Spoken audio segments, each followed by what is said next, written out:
a woman fleeing a life of misery, a duke escaping a forced marriage. Neither expected the other.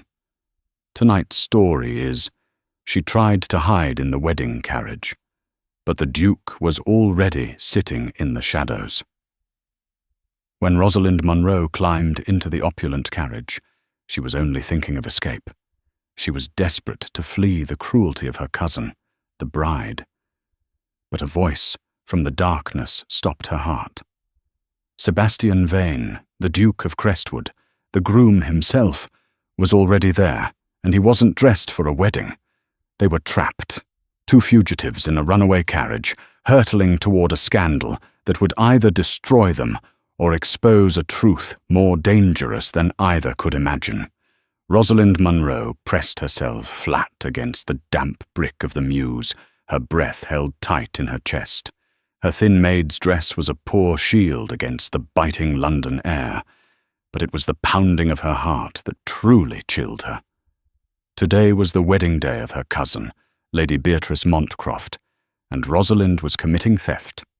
She was not, however, a thief by nature. She was a woman pushed to the edge. For 5 years, since her own family's ruin, she had been the unpaid companion, the glorified servant, to the viciously vain Beatrice. She had endured the pinches, the insults, and the casual cruelty. Today, it was ending. Her target was not the Montcroft family silver.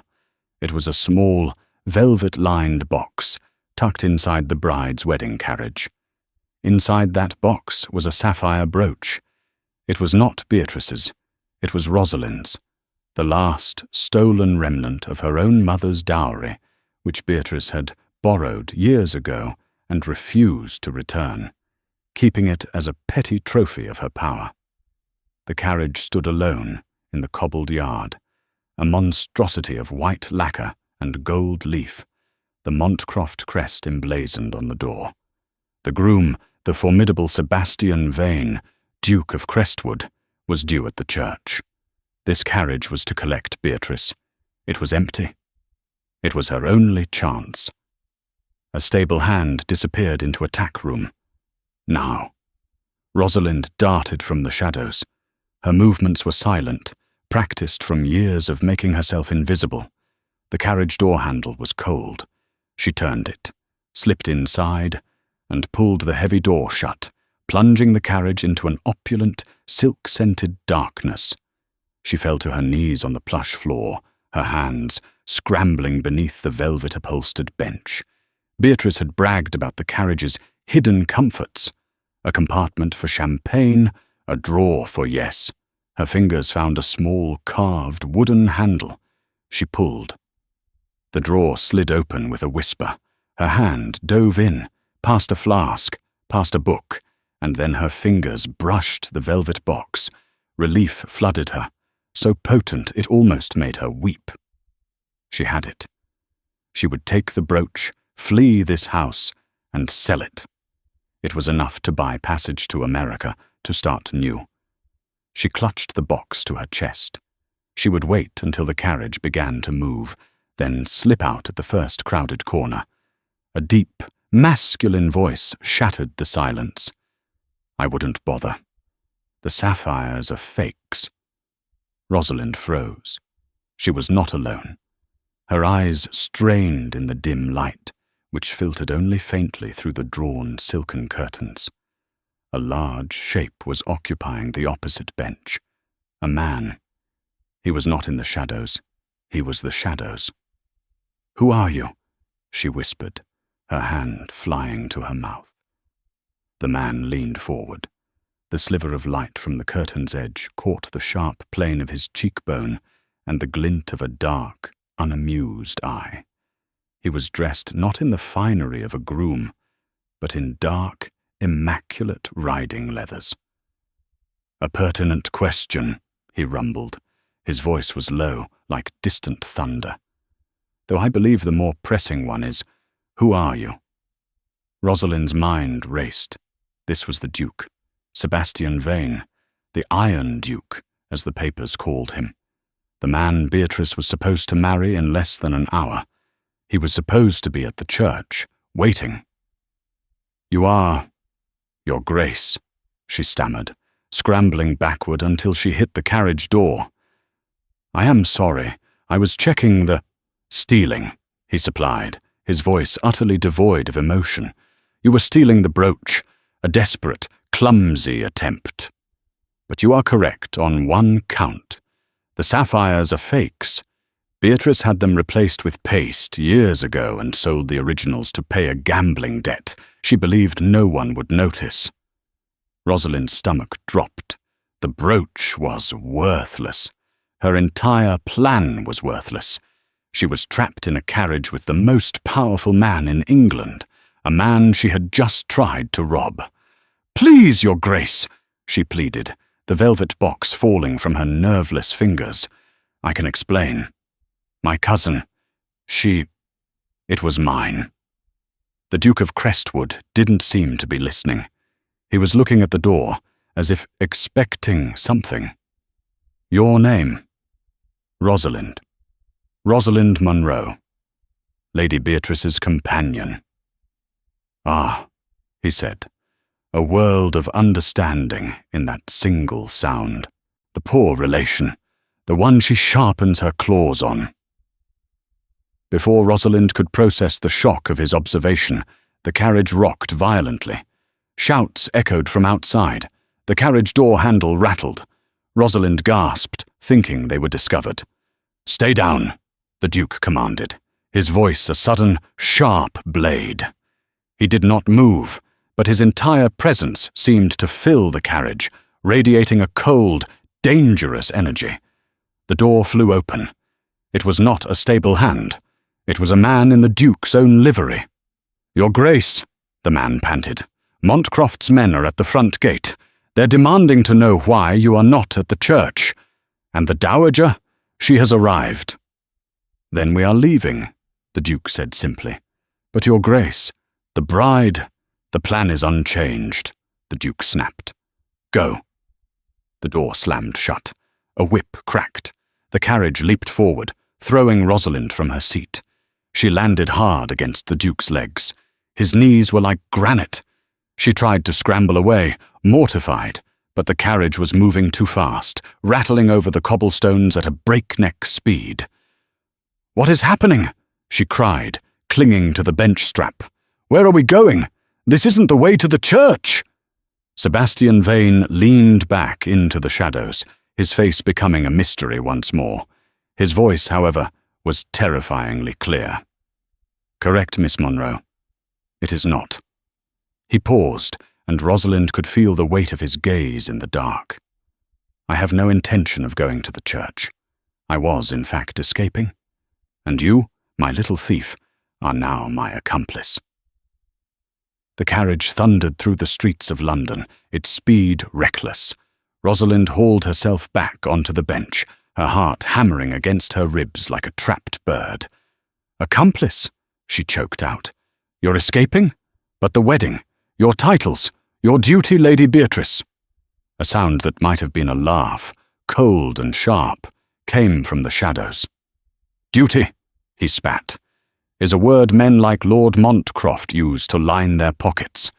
Titles are a burden I have carried since I was 10. And Lady Beatrice," he paused, "is a price I am unwilling to pay." They hit a pothole, and Rosalind was thrown forward again. This time the Duke's hand shot out, his fingers wrapping around her upper arm to steady her. His grip was not gentle, but it was firm, and it kept her from falling. The touch was impersonal, like being held by a steel trap, yet it sent a strange jolt through her. She pulled her arm away as soon as the carriage stabilized. "You cannot be serious. You have jilted her. You have jilted Lady Beatrice Montcroft. The scandal will be... it will be monumental." "It will be inconvenient," he corrected, his tone dismissive. "A duke does not jilt, Miss Munro. He postpones, or in this case, he disappears. Lord Montcroft was attempting to trap me. I am merely declining the invitation." "Trap you? How?" "It is the most advantageous match of the season." "Advantageous for him, Sebastian said. He shifted, and the light from a passing street lamp illuminated his profile. He was not handsome in the classical sense. His features were too harsh, his jaw too severe. But he was compelling. He radiated a power that was both unsettling and magnetic. "My father," he began, his voice dropping, "left my estates in a precarious position, a position Lord Montcroft was all too eager to help me with. This marriage was not a union, it was a merger. Montcroft intended to bind my assets to his, and I have reason to believe he intended to take control of both." Rosalind was stunned into silence. She had only ever seen the world from the bottom, the insults, the petty cruelties. She had never considered the dangers of the top. "But where are you going?" she asked, her voice small. "Where are we going? You have to let me out. I am no part of this."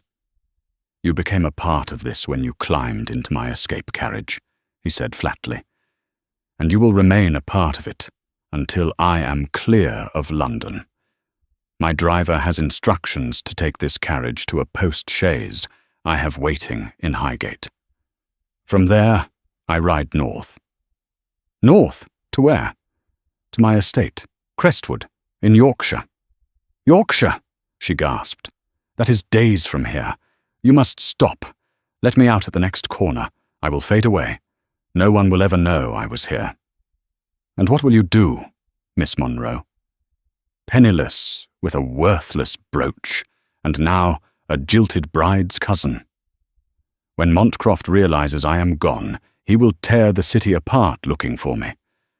And when Beatrice realizes her companion is also missing, what story do you think she will tell?" The blood drained from Rosalind's face. He was right. Beatrice, in her fury, would not hesitate to paint Rosalind as a villain, a thief, a conspirator. She would be hunted. "They will say I helped you," she whispered, the horror dawning. "They will say I was your mistress, that we planned this." "Precisely," the Duke said.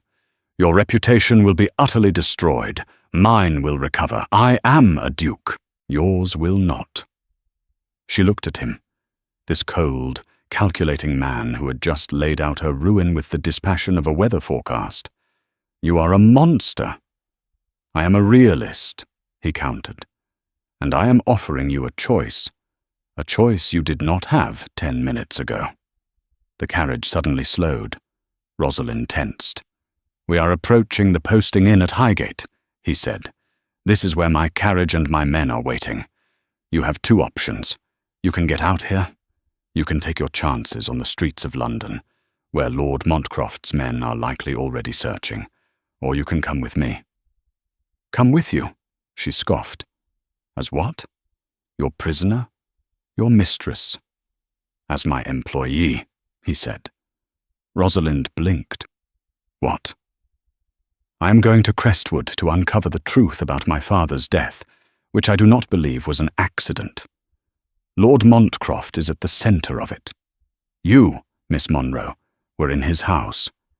You know his daughter. You know his habits. You are observant. I saw you in the mews. You moved like a shadow. I need a shadow. You want me to be your spy? I want you to be my assistant. I will pay you a salary, a generous one, enough to buy passage to America 10 times over. I will give you my protection. When this is over, you will be free to go, with a reputation restored. I will see to it, and the funds to start your new life." The carriage rolled to a stop. The door opened, revealing a dark, fog-shrouded inn-yard. A larger, sturdier travelling coach stood waiting, horses already harnessed. "You have 30 seconds to decide, Miss Monroe," the Duke said, standing and stepping out of the carriage. He turned, silhouetted against the lantern light, a tall, imposing figure. "The streets of London or the roads of Yorkshire?" Rosalind looked at the dark, wet street. She thought of Beatrice's cold smile. She thought of Lord Montcroft's oily voice. She thought of the worthless sapphire paste. She was ruined either way. But with him, she had a chance. She took the velvet box from the floor. She stood, her legs shaking, and walked to the carriage door. "The sapphires may be fakes, Your Grace," she said, her voice trembling but clear. "But the brooch itself was my mother's. I am keeping it." She stepped out of the wedding carriage and onto the muddy stones of the inn yard. The Duke of Crestwood almost smiled. "Very well, Miss Monroe. Welcome to my employ." The journey north was a blur of discomfort and tension. The new carriage was built for speed, not comfort, and they travelled with a relentless urgency. They did not stop at grand inns, but at small, discreet posting houses, where the Duke's men had arranged for fresh horses, and where no one asked questions about the pale woman in a maid's dress travelling with the Mr. Sebastian, as his men called him. Rosalind learned that the Duke of Crestwood travelled with an efficiency that was both admirable and terrifying. His two outriders, a grim-faced man named Thomas and his equally silent son, Robert, operated with military precision. They were fed, housed, and on the road again before Rosalind felt she had even caught her breath. She and the Duke were forced into an intimacy that was purely circumstantial. They sat opposite each other for hours on end, the space between their knees a contested territory. He was, for the most part, silent. He read. He stared out the window. He reviewed papers from a leather satchel, his brow furrowed. Rosalind was left with her own thoughts, which were far from pleasant. She had escaped one prison only to find herself in another, albeit a faster-moving one. On the second night, they were forced to stop at a slightly larger, more public coaching inn. A storm had turned the roads to mud, and even the Duke's iron will could not force the horses further. The innkeeper, a bustling, red-faced man, looked from the Duke's severe expression to Rosalind's travel-worn state. "Just the one room for you and the missus?" he asked, winking. Rosalind's face burned. Before she could correct him, the Duke spoke. "We require 2 rooms. The best you have." His voice was cold, and the innkeeper's smile vanished. "Ah, right you are, sir. Beg pardon, sir. We've only the one room left. The gentry room. The storm, you see. We're full to the rafters." Sebastian's jaw tightened. "That will not do." "It's a large room, sir," the innkeeper said hastily. "With a screen and a good fire. It's that or the stables." The Duke looked at Rosalind. For the first time, she saw a flicker of something other than cold calculation in his eyes. Was it apology? "We will take the room," he said, his voice clipped. He threw a heavy purse on the counter, and a meal and a bath for the lady. The room was large, but it was still one room. A heavy folding screen was a flimsy barrier in the face of their situation. Rosalind, having bathed and changed into a simple but clean dress Thomas had procured for her, sat by the fire, her back to the screen. She could hear the Duke on the other side, the rustle of his clothes, the splash of water as he washed. It was unbearably intimate. "You said," she began, staring into the flames, "that you were investigating your father's death. You said you believe Lord Montcroft was involved." The splashing stopped. There was a long silence. "I do," he said finally, his voice slightly muffled. "Why?" "The papers all said it was a hunting accident, a fall from his horse." "My father was the finest horseman in England," Sebastian said, and the coldness was back, laced with a raw grief. "He did not fall. Not from his favourite hunter. Not on a clear day. But what does Lord Montcroft have to do with it?" "My father and Montcroft were rivals. In business, in politics. But a month before he died, they suddenly became partners. My father signed over a staggering amount of proxy control to Montcroft, tied to a loan I can find no record of. The marriage between myself and Beatrice was the final piece of that agreement. It would have made Montcroft the effective master of my estates. He emerged from behind the screen. He wore his trousers and a loose linen shirt, his feet bare. His dark hair was damp, and without his stiff cravat, he looked younger and somehow more dangerous. My father, Sebastian continued, walking to the window, would never have agreed to such terms. Not willingly. So, you believe Montcroft blackmailed him, or he had him killed, the Duke finished, and then used a forged document to claim a debt. Rosalind watched him. This was the Iron Duke, a man driven by a cold, dark vengeance, a man who had just upended his entire life to pursue it. "And me?" she asked, her voice quiet. "How do I fit into this? What observation did you see? You do not know me. I know you survived 5 years with Beatrice Montcroft. That requires a spine of steel, hidden beneath a veneer of submission. I know you were willing to risk ruin to retrieve a piece of your past. That shows loyalty." He turned from the window to face her. "And I know you were in her chambers every day. You heard her talk. You read her letters. You know the family's secrets. Did Lord Montcroft visit often? Did he meet with anyone in private? Did Beatrice speak of my father? Think, Miss Munro. Your prison may have been your greatest advantage." Rosalind searched her memory, sifting through years of humiliation. She remembered Beatrice complaining about her father's boring meetings. "There was a man," she said slowly. "He came to the house. Not often, but his visits were always secret. Beatrice called him Papa's wretched solicitor. His name was Dryden. Mr. Dryden. From York." The Duke went perfectly still. "Dryden?" he repeated, his voice a low growl. "Yes. Beatrice said he was the only man her father was afraid of. He always came late at night and left before dawn." Sebastian crossed the room in 2 strides. He stopped in front of her chair, and she had to crane her neck to look at him. His eyes were blazing. "Mr. Dryden was my father's solicitor, Miss Munro, not Montcroft's. But then why would he be meeting Montcroft?" "That," the Duke said, "is precisely what I intend to find out." He looked at her, truly looked at her, and his expression was no longer cold. It was one of sharp, sudden respect. "You have just confirmed my suspicions. Dryden holds my father's private papers. He is the key, and he is in York. So we are going to see him?" "We are, and you, Miss Munro, will be with me." A log shifted in the fire, sending a cascade of sparks. The storm raged outside, but in the small, warm room, a new, fragile alliance had been forged. Rosalind was no longer just a passenger.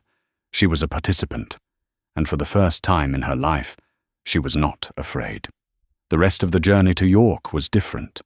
The silence in the carriage was no longer empty. It was filled with an unspoken understanding. The Duke, Sebastian, as he had insisted she call him, if we are to be co-conspirators, talked. He did not speak of feelings, but of facts.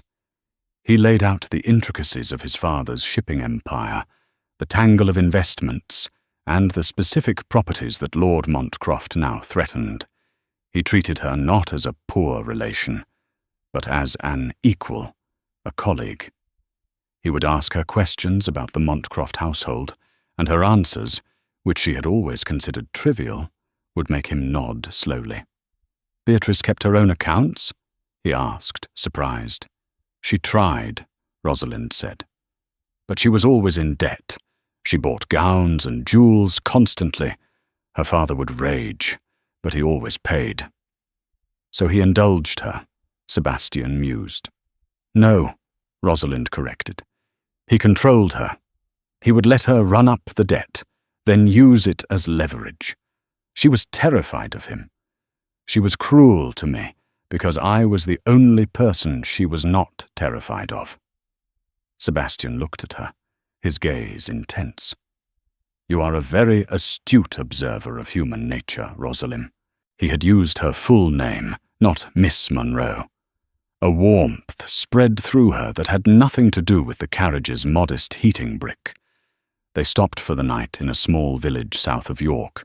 As Thomas and Robert saw to the horses, Sebastian insisted they walk. The storm had passed, and the air was crisp and clear.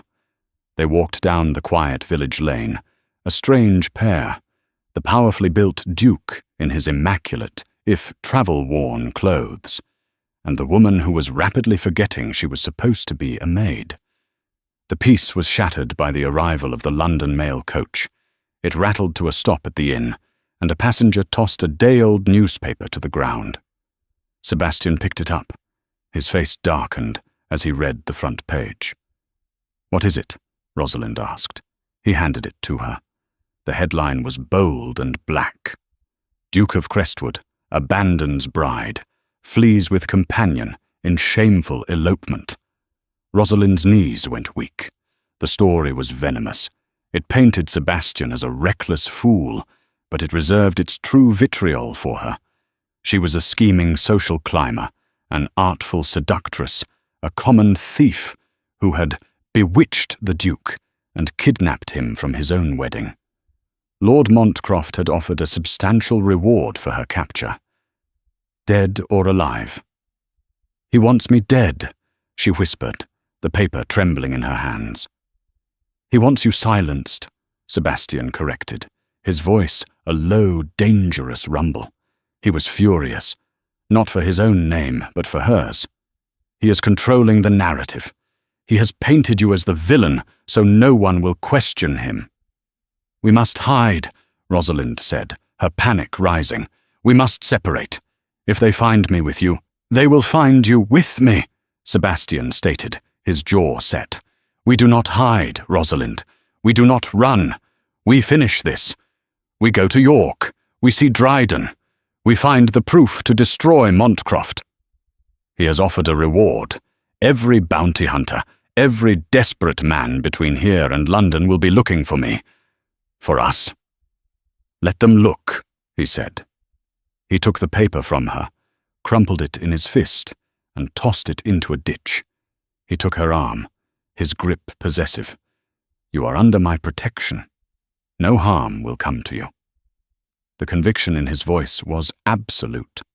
But as they walked back to the inn, Rosalind saw Thomas speaking urgently to a stable boy, slipping him a coin. She saw Robert checking the perimeter, his hand never far from the pistol at his belt. That night, they did not take 2 rooms. They took the inn's only defensible suite, a large room with one door, which Thomas and Robert guarded from the outside. A single bed was turned down. A small cot had been set up in the corner. "You will take the bed," Sebastian said. It was not a request. "I will not," Rosalind argued. "I am your employee, not your— I will take the cot. You are my partner in this, and you are exhausted. I am a soldier. I have slept on rocks harder than that cot. Take the bed. That is an order." Defeated, she relented. She lay in the darkness, hyper-aware of his presence just a few feet away. She heard him sigh, a long, weary sound that seemed pulled from his very soul. "Are you afraid?" she whispered into the darkness. There was a long pause. "I am not afraid of Montcroft," he said, his voice raw in the quiet. "I am not afraid of the bounty hunters, or the scandal. I am afraid of what I will find in York. I am afraid of what my father truly became." In that moment, he was not the Iron Duke. He was a son, haunted by his father's ghost. "Whatever it is," Rosalind whispered back, "you will not face it alone." She heard him turn on the cot, but he said nothing more, and in the shared, tense silence, they both, surprisingly, fell asleep. York was a city of ancient stone and narrow, winding streets. Mr. Dryden's offices were located in a respectable, if uninspiring, building near the Great Minster. They left Thomas and Robert with the carriage, and Sebastian escorted Rosalind to the solicitor's door. He held her arm, a gesture that was publicly one of gentlemanly protection, but privately felt like an anchor for them both. The offices were quiet. A small, bespectacled clerk looked up, intimidated, as the Duke of Crestwood filled the doorway. "We are here to see Mr. Dryden, Sebastian Vane," he said. "Mr. Dryden is not—" The clerk stammered. "He is not seeing clients today, Your Grace." "He will see me," Sebastian said, his voice leaving no room for argument. The clerk scurried away.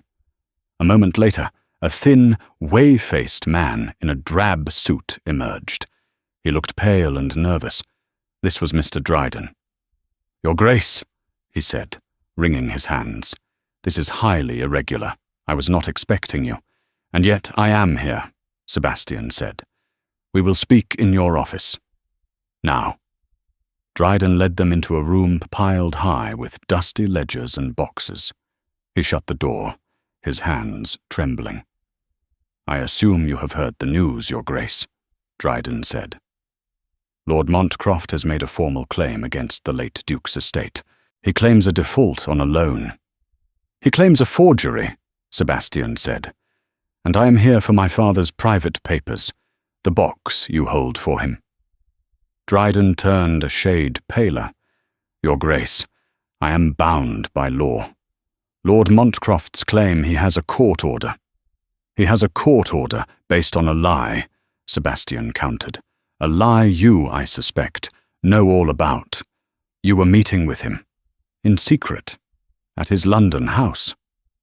It was a shot in the dark, based on Rosalind's information. It hit its mark. Dryden collapsed into his chair. "He threatened me," Dryden whimpered. "He said he knew. He knew things. He said he would ruin me. He said he would expose. Oh, God." "Expose what?" Sebastian pressed, leaning over the desk. "Your father, the late Duke. He was not the man you thought he was, Your Grace. He was reckless." Dryden went to a large iron safe, his hands shaking as he worked the combination. He pulled out a heavy, lacquered box. The Crestwood seal was on it. "Your father kept 2 ledgers," Dryden said, his voice barely a whisper. "One for the world, one for the truth. He was being blackmailed, Your Grace. But not by Montcroft." Sebastian took the key from his own pocket, a key he had worn around his neck since his father's death, and unlocked the box. It was full of papers. He took out the top ledger. He opened it. Rosalind watched his face. She saw comprehension dawn, followed by confusion, and then by a cold, soul-deep horror. His face went ashen. "This is impossible," he breathed. "What is it?" Rosalind asked, moving to his side. He showed her the page. It was a list of payments, large sums, paid out monthly, to a single recipient. "H.M., Sebastian read. "Harrington Montcroft," Rosalind said. "No," Sebastian said, his voice hollow. He turned the page. "H.M., Her Grace, the Dowager Duchess of Crestwood. Helena." Rosalind gasped. "Your mother." "He wasn't being blackmailed," Sebastian said, sinking into a chair, the ledger falling open in his lap. "He was paying her. He was paying his own wife. But why?" Dryden, seeing his world crumble, finally broke. "Montcroft, he didn't blackmail your father. He blackmailed your mother, the Dowager." "What are you talking about?" Sebastian demanded. "Your mother, Your Grace," Dryden said, "has been Lord Montcroft's lover for 20 years, since before your father died." The room spun. This was the twist, the real twist. "My father's death," Sebastian said, his voice dangerously quiet. "He found out," Dryden whispered, tears streaming down his face. "The Duke found out about the affair. He was going to divorce her, disown her, leave her with nothing. She and Montcroft, they couldn't let that happen. It wasn't a hunting accident, Your Grace. They cut his saddle cinch. They planned it. Sebastian Vane did not move. He did not speak. He just stared at the ledger, at the proof of his father's payments to a woman who was already betraying him. Rosalind, seeing the man she knew as the Iron Duke completely shatter, did the only thing she could. She put her hand on his shoulder. He flinched, then leaned into the touch, like a drowning man grasping for a rope. "They killed him," he said, not to her, but to the room. "My mother and Montcroft. They killed my father." "And the loan?" Rosalind asked, her mind racing. "The forgery?" "It was their plan," Dryden said, "to cover their tracks. With the Duke dead, the loan from Montcroft would come due. The marriage between the Duke and Lady Beatrice would merge the estates.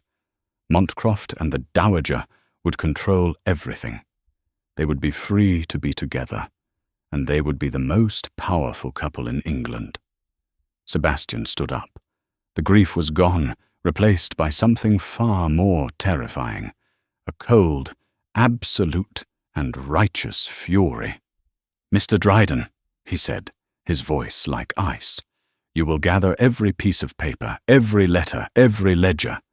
You and I are going to London, and we are going to pay a visit to my mother." The return to London was a dark crusade. Sebastian Vane was no longer a man running from a wedding. He was a judge, jury, and executioner riding to a trial. He, Rosalind, and Mr. Dryden travelled in the main coach, while Thomas and Robert rode armed and alert, carrying the strong box filled with evidence. Rosalind watched Sebastian. The cold, calculating man from the wedding carriage was gone, and so was the haunted son from the inn. In their place was a man forged in a new fire, his purpose clear and his will unbreakable. He spoke little, but when he looked at her, his eyes held a gratitude that warmed her to the core. She was no longer his employee. She was his ally. They did not go to a hotel. They went directly to Crestwood House, the Duke's massive London townhouse. The staff, who had been in turmoil, gasped as their master strode in, his face like a thundercloud, with a trembling solicitor and a woman in a maid's dress at his side. "Send for my mother," Sebastian commanded the butler. "Tell her it is a matter of life and death. And send a message to Lord Montcroft and Lady Beatrice. Tell them I am ready to discuss the terms of my surrender. Here, tonight." "Your Grace," the butler stammered. "Are you certain?" "Do it!" Sebastian roared, and the butler fled. They waited in the Duke's study. Mr. Dryden sat nervously, clutching the ledger. Rosalind stood by the fire, her heart pounding. The first to arrive was the Dowager Duchess, Helena Vane. She swept in, a vision in black silk, her face a mask of practiced grief. "Sebastian, darling," she cried, her arms outstretched. "You're alive! That creature, that Miss Monroe, did she harm you? We have all been so worried." Sebastian did not move. He stood by his desk, the light from the fireplace casting shadows across his face. "Hello, Mother." His voice, cold and dead, stopped her. She faltered, her arms lowering. "Sebastian, what is this? And why is he?" she said, nodding at Dryden. "Here. He is here as a witness, Mother." "To this," Sebastian said, tapping the ledger on his desk. The Dowager's eyes widened. She recognized the book. "I don't know what you mean." "You and Montcroft," Sebastian said, his voice low. "You killed him. You murdered my father." The Dowager Duchess, for the first time, looked her age. The color drained from her face. "You cannot. That is a lie." "Is it?" Sebastian said. "A lie you paid for? Or a truth you killed for?"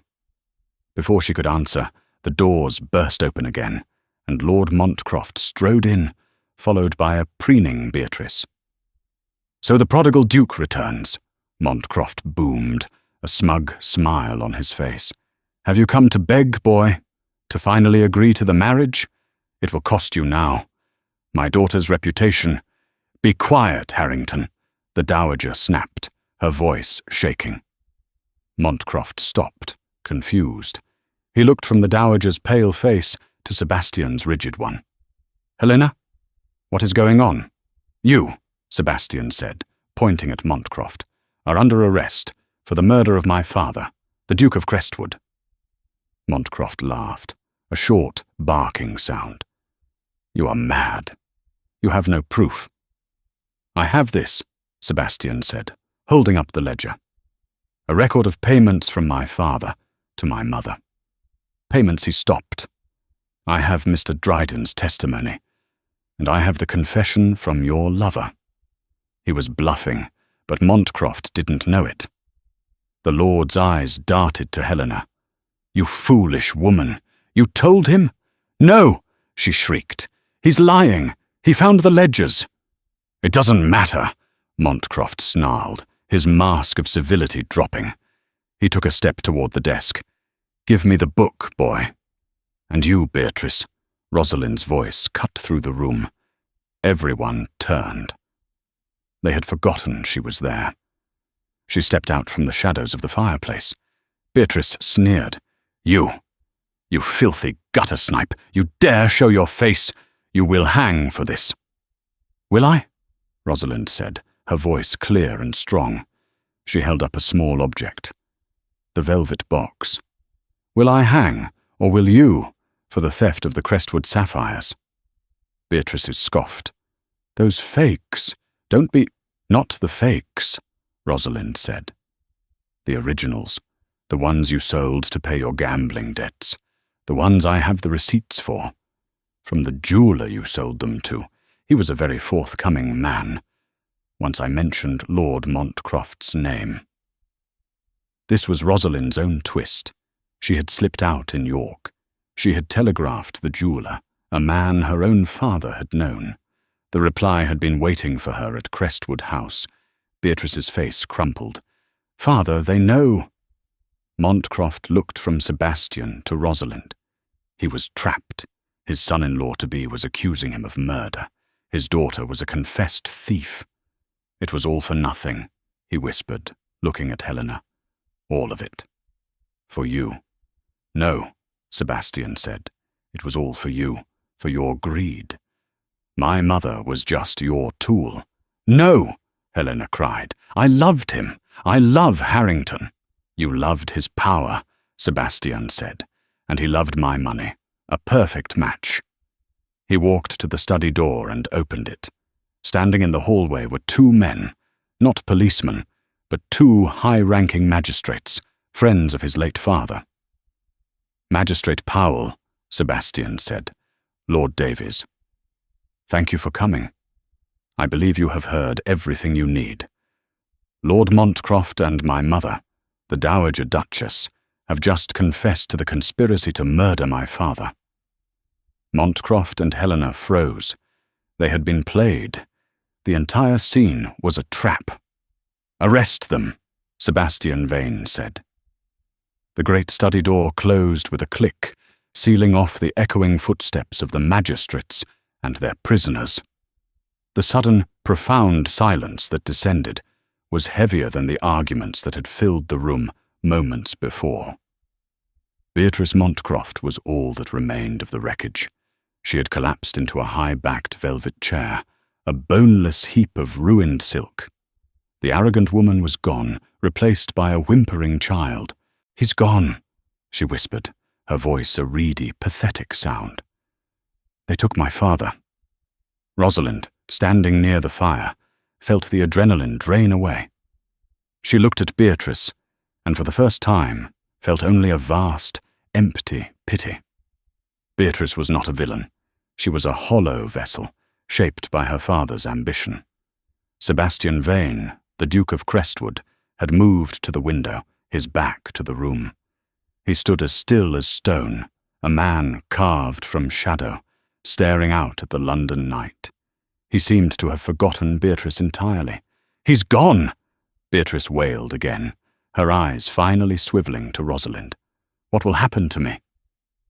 "What you have always deserved, Beatrice," Rosalind said, her voice quiet but clear. Beatrice flinched, scrambling upright. "You!" she spat, a spark of her old venom returning. "This is your fault. You came into our house, ate our bread, and you did this." "I did nothing," Rosalind said, taking a step forward. She was no longer the shrinking mouse Beatrice had known. "Your father and his mistress did this. Your own thievery did this. I only held up a mirror, and you were all too rotten to bear the reflection." "You will hang!" Beatrice shrieked. The reward is for a fantasy," Sebastian said, his voice a cold growl. He did not turn. "The bounty on Miss Monroe is now a warrant for your arrest, Lady Beatrice, should you ever repeat the lie." Beatrice's mouth snapped shut.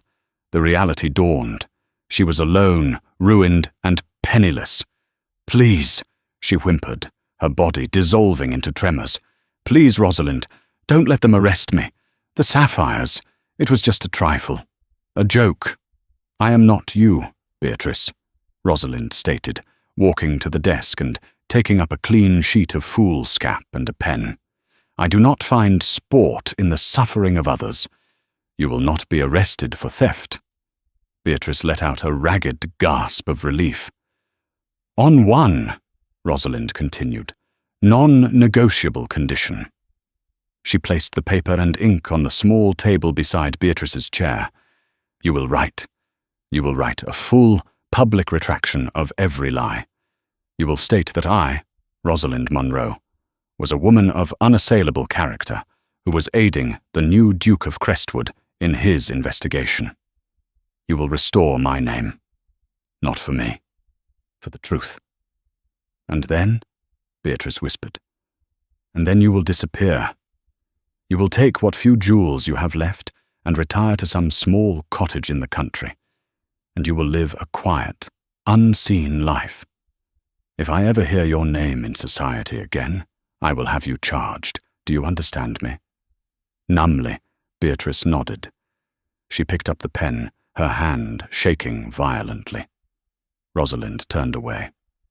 She would not watch. She walked to the fireplace, leaving the ruined woman to write her own social epitaph. After an eternity, the sound of scratching stopped. Beatrice, without another word, dropped the tear-stained paper on the desk and fled the room.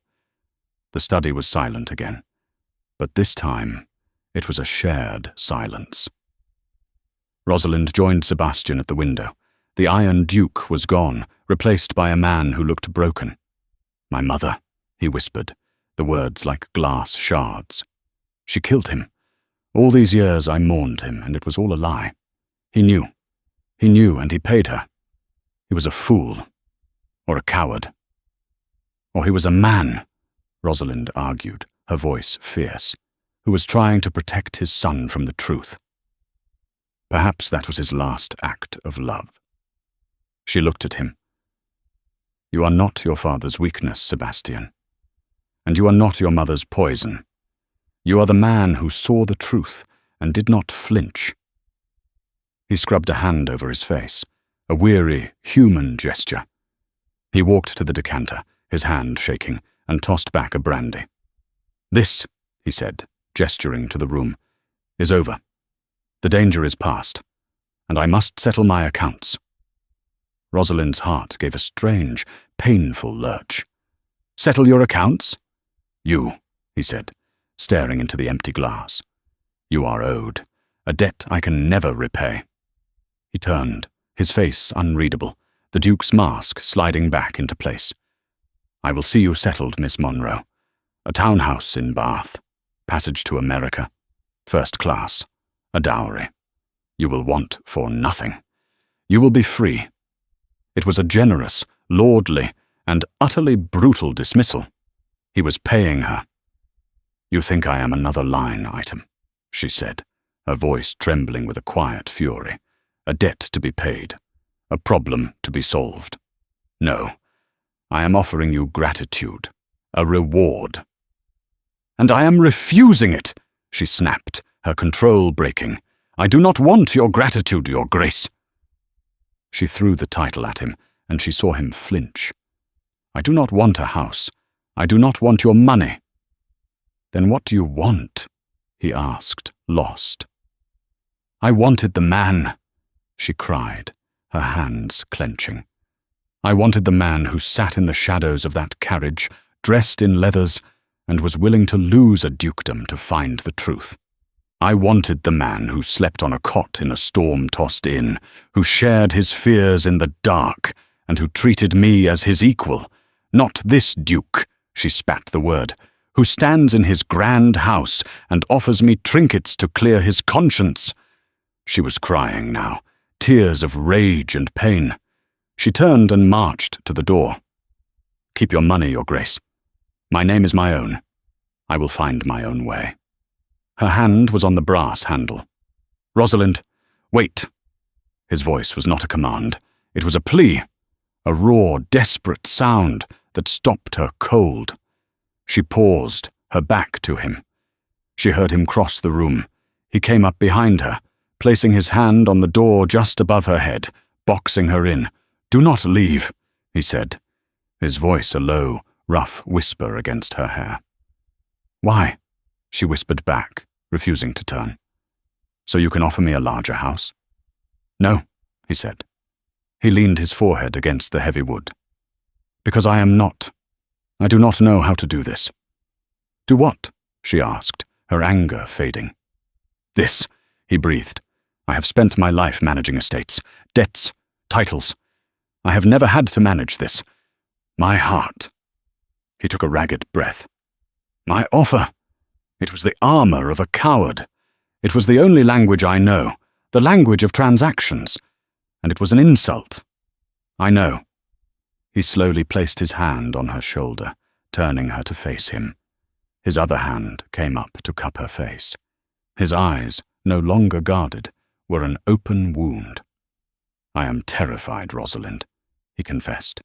"I am terrified because I am offering you a settlement, when what I truly want to offer you is me, and I have no idea if you would want what is left." "What is left?" she breathed.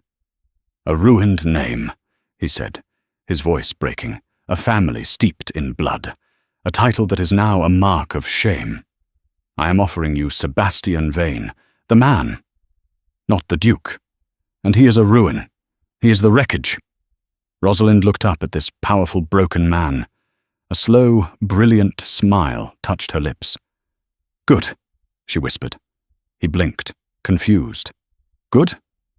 I do not want a pristine duke," she said, her voice gaining strength. "I have no use for one. I want the man who sat in the dark. I want the man who saw me when I was invisible." She reached up, her fingers tracing the hard line of his jaw. "Your name is not ruined, Sebastian. You just saved it. As for your ruin, I have always preferred castles with a bit of history. The damage is what makes them beautiful." He stared at her, as if he couldn't believe she was real. "They will say I am marrying beneath me. And they will say I am a social climbing adventuress," she replied, her smile widening. "But we will know the truth." "And what?" he asked, his voice now a low, hopeful whisper, "is the truth?" "The two fugitives met in a carriage," she said, rising on her toes, "running from their lives. And in the dark, they found one together." He didn't need any more words. He lowered his head and kissed her. It was not the kiss of a duke or a kiss of gratitude. It was a kiss of surrender. It was the end of a war and the beginning of a life. It was the taste of brandy and ash, and the promise of a future neither had been brave enough to dream of. When he finally pulled back, he rested his forehead against hers, his eyes closed. "The tone will be insufferable." "Let them be," she murmured, her hands linked behind his neck. "We have faced down murderers, Sebastian. I am hardly afraid of a few old women in ugly hats." He let out a laugh, a real, deep, genuine laugh.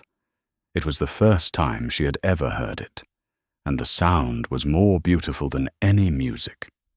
"Neither am I," he said, pulling her tight against him. "Neither am I. Not with you." He led her away from the door, back to the warmth of the fire. The wedding carriage had been a trap. It had been an escape. It had been their beginning. And here, in the ashes of a great house, the new Duke of Crestwood and his future Duchess stood, not as two halves, but as two whole, scarred, and finally free individuals, ready to face the dawn. And so, the Iron Duke and his shadow companion, Rosalind, proved that the truth is always more powerful than a lie, and love can be found in the most unexpected of places, even in a wedding carriage you were hiding in. Sebastian and Rosalind may have closed the door on the villains of their past, but their story is just beginning. The town might be in an uproar, but the new Duke and Duchess of Crestwood have faced down murderers and scandal. A few gossiping ladies are hardly a threat. Did you love the twists and turns in this dramatic romance? Was there a moment your heart stopped? Let me know in the comments below what your favorite part of Rosalind and Sebastian's story was. If you enjoyed this tale, please don't forget to like this video and share it with a friend who loves a good historical drama. And of course, be sure to subscribe to the channel and ring that notification bell. We have so many more stories of intrigue, danger, and passion waiting to be told, and you won't want to miss a single one. Thank you for listening.